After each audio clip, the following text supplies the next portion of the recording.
السلام علیکم ورحمۃ اللہ وبرکاتہ۔ اگلی کتاب کا نام ہے جیسے خیالات ویسی زندگی، برائن ٹریسی۔ پہلا چیپٹر ہے اپنی سوچ کو بدلیں۔ نفسیات کا قانون ہے کہ آپ اپنے ذہن میں جو تصویر اپنے بارے میں بناتے ہیں، اگر یہ تصویر کافی عرصہ تک آپ کے ذہن میں رہے تو آپ بالکل ویسے ہی بن جاتے ہیں جیسا آپ سوچتے ہیں۔ William James. ایک خاتون تھی، اس کی عمر 30 سال تھی۔ وہ شادی شدہ تھی اور اس کے 2 بچے بھی تھے۔ وہ کئی دوسرے خاندانوں کی طرح ایک ایسے خاندان میں پیدا ہوئی اور جوان ہوئی تھی جو اپنے بچوں کے ساتھ ناروا سلوک کرتے تھے، بچوں کو تنقید کا نشانہ بناتے تھے۔ وہ اپنے والدین کی بدسلوکی کے نتیجے میں بری طرح احساس کمتری میں مبتلا ہو گئی تھی۔ اس کے ذہن میں منفی اثرات اور خوف بیٹھ چکا تھا۔ اس میں اعتماد ختم ہو چکا تھا۔ اپنے آپ کو بے قدر آپ محسوس کرتی تھی۔ وہ سمجھتی تھی کہ اس میں کوئی بھی کام کرنے کی اہلیت نہیں۔ ایک دن وہ اپنی کار میں ایک سٹور کی طرف جا رہی تھی کہ ایک دوسری کار سرخ بتی کا اشارہ کاٹتی ہوئی اس کی کار سے ٹکرائی۔ اس خاتون کو جب ہوش آیا تو ہسپتال میں تھی اور اس کی یادداشت ختم ہو چکی تھی۔ وہ بول تو سکتی تھی لیکن اسے اپنے ماضی کی زندگی کے بارے میں کچھ بھی یاد نہیں تھا۔ وہ سب کچھ بھول چکی تھی۔ پہلے تو ڈاکٹر یہی کہتے رہے کہ یہ صرف عارضی ہے۔ کئی مہینے گزر گئے لیکن اس کی یادداشت واپس نہیں آئی۔ اس کا خامند اور بچے روزانہ اس ہسپتال میں ملنے آتے لیکن وہ بالکل انہیں نہیں پہچانتی تھی۔ وہ ایک غیر معمولی کیس تھا، اس لیے ڈاکٹر اسپیشلسٹ دیکھنے آتے اور وہ اس خاتون سے کئی طرح کے سوالات کرتے اور ٹیسٹ لیتے۔ نئی زندگی کی ابتدا۔ جب خاتون کو اسپتال سے گھر لایا گیا تو اس کا حافظہ مکمل طور پر خالی تھا۔ یہ جاننے کے لیے اس کے ساتھ کیا حادثہ ہوا، اس نے میڈیکل کی کتابیں اور یادداشت ختم ہونے پر اسپیشلسٹوں کی رپورٹیں پڑھنا شروع کی۔ اس نے حافظہ اور یادداشت کا علاج کرنے والے ماہرین سے گفتگو کی۔ پھر اس نے اپنی حالت پر ایک مقالہ لکھا۔ اسے اپنا مقالہ پڑھنے کے لیے کنونشن میں مدعو کیا گیا۔ اپنی یادداشت کے حوالے سے اس نے بہت سے سوالوں کے جواب دیے۔ اس نے اعصابی کارکردگی کے حوالے سے اپنے تجربات اور آئیڈیا کو بھی بیان کیا۔ اسی دوران اس کے ساتھ حیران کن واقعہ پیش آیا۔ وہ مکمل طور پر ایک نئی شخصیت بن چکی تھی۔ ہسپتال میں اور اس کے ہسپتال کے بعد گھر میں اسے بہت زیادہ توجہ ملی۔ اس توجہ نے اسے بہت زیادہ قابل قدر اور اہم بنا دیا۔ اسے اپنے خاندان سے حقیقی محبت ملی۔ وہ حقیقی طور پر مثبت ہو چکی تھی۔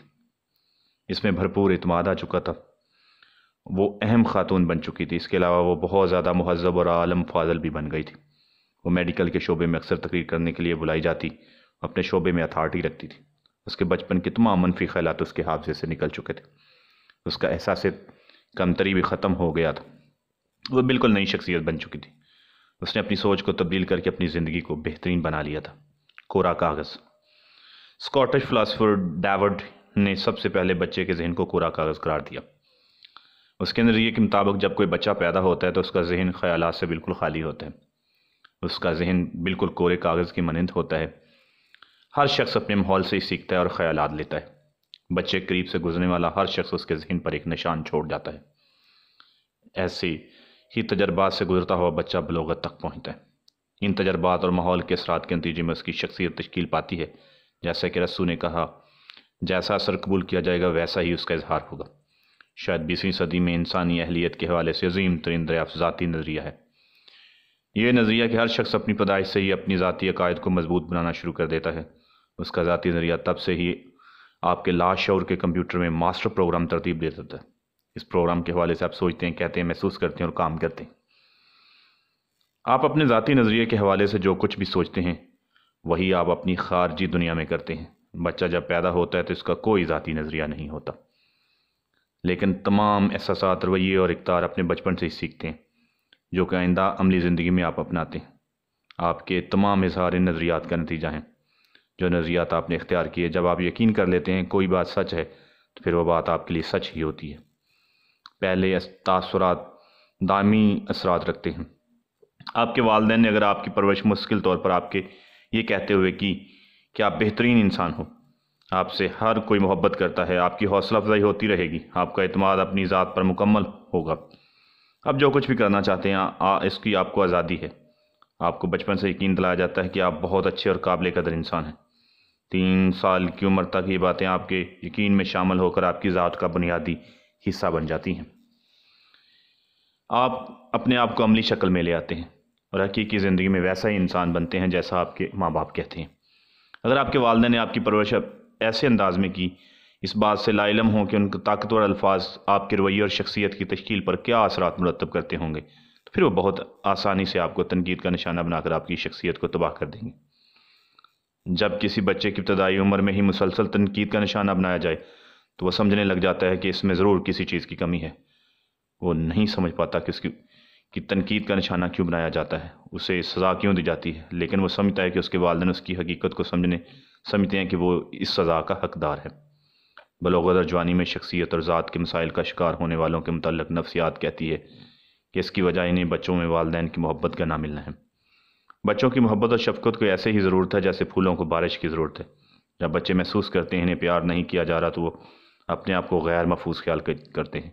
وہ سوچتے ہیں اچھے بچے نہیں ہیں، تو یہ اندیشہ ان کی ذات میں برے رویوں کو جنم دیتا ہے۔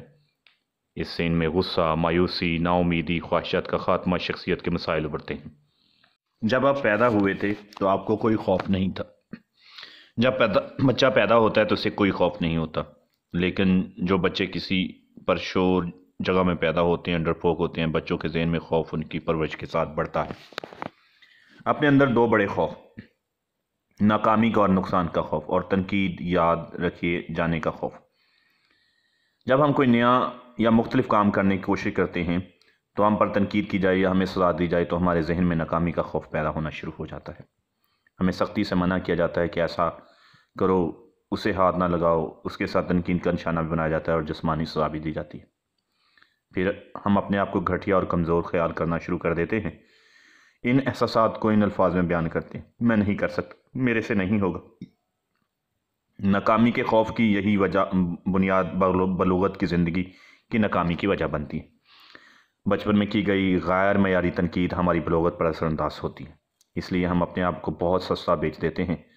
جب ہم اپنے ذہن کو کسی چیز کے حاصل کرنے کے لیے استعمال کرتے ہیں تو خود ہی وجوہات تلاش کرنا شروع کر دیتے ہیں۔ اس چیز کا حصول ہمارے لیے ناممکن ہو جاتا ہے۔ محبت کی ضرورت۔ دوسرا بڑا خوف ہمیں آگے نہیں بڑھنے دیتا، وہ ہے اکثر کمزور یقین۔ یہ ہماری خوشگوار زندگی کی خواہش کو برباد کر دیتا ہے، کیونکہ ہمیں روکنے، تنقید کیے جانے کا خوف ہوتا ہے۔ یہ سب کچھ ہمارے بچپن میں ہمارے والدین ہمیں سکھا دیتے ہیں، جس سے ہماری توہین، ایسا مت کرو وغیرہ کے الفاظ کی وجہ سے ذہن میں خوف بیٹھ جاتا ہے۔ ہمیں بچپن میں جس محبت کی ضرورت ہوتی ہے اس کی بجائے ہمارے والدین ہمیں صرف اپنے غصے کا نشانہ بناتے ہیں، تو ایسی بات ہمیں بچے کے مستقبل کے لیے بہت ہی نقصان دہ ثابت ہوتی ہے۔ مشروط محبت۔ جب کوئی بچہ مشروط محبت کے حوالے سے بلوغت کو پہنچتا ہے تو بہت زیادہ حساس ہوتا ہے، جبکہ غیر مشروط محبت ایک عظیم تحفہ ہے جو ایک شخص دوسرے کو دے سکتا ہے، اس پر کوئی خرچ نہیں آتا۔ دگنی ناکامی۔ آرتھر ایک دفعہ تھامس جے واٹسن سے ملنے گیا۔ اس نے تھامس سے پوچھا کہ کیا ایک مصنف تیزی سے ترقی کر کے کامیابی حاصل کر سکتا ہے؟ تھامس امریکہ کا بہت بڑا بزنس مین تھا۔ اس نے جواب دیا، اگر آپ بہت تیزی کے ساتھ ترقی کرنا چاہتے ہیں تو آپ کو دگنی ناکامی کا سامنا کرنا پڑے گا۔ کامیابی ناکامی سے کافی فاصلے پر ہوتی ہے۔ یہ حقیقت ہے، جو ناکامی آپ پہلے اٹھا چکے ہیں، کامیابی کے لیے مزید ناکامی کا سامنا بھی کرنا پڑ سکتا ہے۔ آپ کو ناکامی ہی آپ کی کامیابی کے لیے تیار کرتی ہے۔ جتنی زیادہ چیزوں کی لیے آپ کوشش کرتے ہیں، اسی طرح آپ کو کامیابی بھی زیادہ ملے گی۔ آپ اپنے خوف پر قابو پا سکتے ہیں۔ خوف پر قابو پانے کے لیے ضروری ہے آپ جن کاموں سے خوف زدہ انہیں کریں اور کرتے رہیں۔ ذہن کی صلاحیت۔ ہر وہ چیز جو آپ اپنے متعلق جانتے ہیں، یہی سب کچھ آپ کا یقین ہے اور یہ آپ کی شخصیت میں موجود ہے۔ یہی آپ کا ذاتی نظریہ ہے۔ یہی آپ کا ذاتی نظریہ آپ کی کارکردگی کے معیار کو پیدا کرتا ہے، کیونکہ آپ کی داخلیت کی نمائندگی کا قانون آپ کی خارجیت میں ظاہر ہے اور آپ کے ذاتی نظریے کو عمل میں لاتا ہے۔ آپ اپنی زندگی میں جو کچھ بھی کرتے ہیں، یہ سب کچھ آپ کے ذاتی نظریے میں موجود ہوتا ہے۔ اگر آپ کی زندگی میں کوئی بہتری پیدا ہوتی ہے تو پہلے یہ بہتری آپ کے ذاتی نظریے میں پیدا ہوتی ہے۔ آپ کا ذاتی نظریہ ہی آپ کے اعتقاد اور آپ کی صلاحیتوں کو پیدا کرتا ہے۔ اپنی رائے کو بدلیں۔ اگر آپ ہر شعبہ زندگی میں اپنی کارکردگی کو بہتر کرنا چاہتے ہیں تو آپ کو اپنے ذاتی نظریہ اور رائے کو تبدیل کرنا ہوگا۔ آپ کے نظریات موضوعی ہوتے ہیں اور ان کی بنیاد حقائق پر نہیں ہوتی۔ ان نظریات کی بنیاد ان معلومات پر ہوتی ہے جن کو آپ نے حقیقت سمجھ کر قبول کر لیا ہوتا ہے۔ کبھی کبھی تو ان معلومات میں تھوڑی سچائی ہوتی ہے، ان کے بارے میں کوئی ٹھوس ثبوت بھی نہیں ہوتے۔ ایسے نظریے بہت ہی نقصان دہ ہوتے ہیں جو کہ آپ کی ذات کو محدود کر کے رکھ دیتے ہیں۔ ایسے نظریات آپ کو ایک مخصوص حد تک محدود کر دیتے ہیں یا آپ کے کام کو محدود کر دیتے ہیں۔ یہ نظریات کبھی کبھار درست بھی ہوتے ہیں۔ اگر ان نظریات کو آپ اپنی لیاقت کے مطابق درست تسلیم کر لیں تو پھر آپ اپنے لیے ہمیشہ درست ہی رہیں گے۔ اگر یہ نظریات اور خیالات درست ہوئے تو آپ کی خبودہ صلاحیتوں کو جگانا شروع کر دیں گے اور آپ محدود نہیں رہیں گے۔ یہ نظریات بالکل باطل ہوئے تو پھر آپ کی ذات اور کارکردگی محدود ہو کر رہ جائے گی۔ ایسا سوچنے سے آپ اپنے ذہن کو خوف سے پاک کر دیں گے اور پھر مثبت تعمیری اور نئے خیالات کے حامل ہو جائیں گے۔ آپ کی ذاتی نظریات کے 3 حصے۔ آپ کے ذاتی نظریات کے 3 حصے ہیں۔ جس طرح تپائی کے 3 پائے ہوتے ہیں، وہ ایک ٹاپ کے ذریعے ایک دوسرے سے منسلک ہوتے ہیں، اسی طرح آپ کا نظریہ بھی 3 حصوں سے منسلک ہے۔ اس کے ذاتی نظریے کے تینوں حصے مل کر آپ کی شخصیت بناتے ہیں۔ اس چیز کا تعین کرتے ہیں آپ نے کیا سوچنا ہے، کیا محسوس کرنا ہے، آپ کو کیا کام کرنا ہے اور آپ کے ساتھ کیا پیش آنے والا ہے۔ عظیم لوگ، عظیم خواتین، عظیم لیڈر اور دوسرے عظیم باکردار لوگ اپنی اقدار، بصیرتوں اور اصولوں کے بارے میں بہت صاف ہوتے ہیں۔ وہ جانتے ہیں وہ کیا کر رہے ہیں، انہیں کن باتوں پر یقین رکھنا ہے۔ وہ اپنے لیے اعلیٰ معیار قائم کرتے ہیں اور اپنے معیار کے ساتھ کسی طرح بھی سمجھوتا نہیں کرتے۔ دوسرے لوگ ان لوگوں پر بھروسہ کرتے ہیں اور دوسرے لوگوں کے ساتھ کیے گئے وعدے کو پورا کرتے ہیں اور ہر کام کو اصولوں کے تحت کرتے ہیں۔ اسی طرح آپ اپنے آپ کو دیکھ سکتے ہیں۔ آپ کے نظریے کا دوسرا حصہ آپ کا ذاتی ہے۔ اس تصور کے حوالے سے آپ اپنے آپ کو دیکھ سکتے ہیں اور اپنے متعلق سوچ سکتے ہیں۔ اس کو عام لفظوں میں آپ اپنی داخلی شخصیت کا آئینہ کہہ سکتے ہیں۔ آپ اپنے باطن میں جھانک کر کسی خاص موقع کے بارے میں اپنے رویے کو اپناتے ہیں۔ آپ کے ذاتی تصورات کی طاقت آپ سے وہی کچھ کرواتی ہے جو کچھ آپ کے باطن میں موجود ہے۔ اس ذاتی تصور کو دریافت کرنے والا پہلا شخص میکسویل تھا۔ اس نے انسانی کارکردگی کو سمجھنے میں بہت زیادہ سہولت دی۔ اپنے آپ کا جائزہ لینے اور اپنے تصور کا جائزہ لیتے حالات کے مطابق اسے اپنے لاشعور کو پیغام بھیجے جس سے آپ کا عمل ظاہر ہوتا ہے۔ آپ کا لاشعور آپ کے اس پیغام کو قبول کر کے حکم دیتا ہے جس سے آپ کی سوچ، الفاظ اور عمل آپ کے تصور کے مطابق ڈھل جاتے ہیں۔ آپ کی زندگی میں جو بہتری پیدا ہونا شروع ہوتی ہے، یہ عمل آپ کے ذہنی تصور میں بہتری کی وجہ سے شروع ہوتا ہے۔ آپ کے داخلی تصورات آپ کے جذبات اور آپ کے رویے پر اثر انداز ہوتا ہے۔ اسی طرح دوسرے لوگ رد عمل ظاہر کرتے ہیں۔ ذاتی تصور میں مثبت بہتری آپ کی سوچ کو تبدیل کرتی ہے جس سے آپ کی زندگی میں تبدیلی پیدا ہوتی جاتی ہے۔ آپ اپنے بارے میں کیا محسوس کرتے ہیں؟ دل پہ ہاتھ رکھ کے کہیے۔ آپ کے ذاتی نظریے کا تیسرا حصہ آپ کا ذاتی احترام ہے۔ یہ آپ کی شخصیت کا جذباتی جزو ہے۔ یہ بہت ہی اہم کردار ہے۔ آپ کو کیسے سوچنا ہے اور محسوس کرنا ہے۔ آپ کے ذاتی احترام کا پیمانہ اس بات کا تعین کرتا ہے کہ آپ کی زندگی میں کیا واقعات رونما ہوں گے۔ آپ کے ذاتی احترام کی بہترین تعریف یہ ہے کہ آپ اپنے آپ کو کتنا پسند کرتے ہیں۔ آپ اپنے آپ کو جتنا زیادہ پسند کریں گے، آپ کی کارکردگی اتنی ہی بہتر ہوگی۔ یہ توانائی ایک ایسا ذریعہ ہے جو آپ کے اعتماد اور جوش کا توازن برقرار رکھتا ہے۔ اس سے آپ اپنی ذات کو اور زیادہ پسند کرنے لگتے ہیں۔ یہی چیز آپ کی زندگی کے اعلیٰ معیار کی جانب لے جائے گی۔ آپ اپنے آپ کو جس قدر پسند کریں گے، اسی قدر زیادہ زندگی میں کامیابی حاصل کریں گے۔ یہ کتاب کا پہلا حصہ ہے۔ چینل کو سبسکرائب کر لیں تاکہ آپ کتاب کے سارے حصوں کے بارے میں سن سکیں۔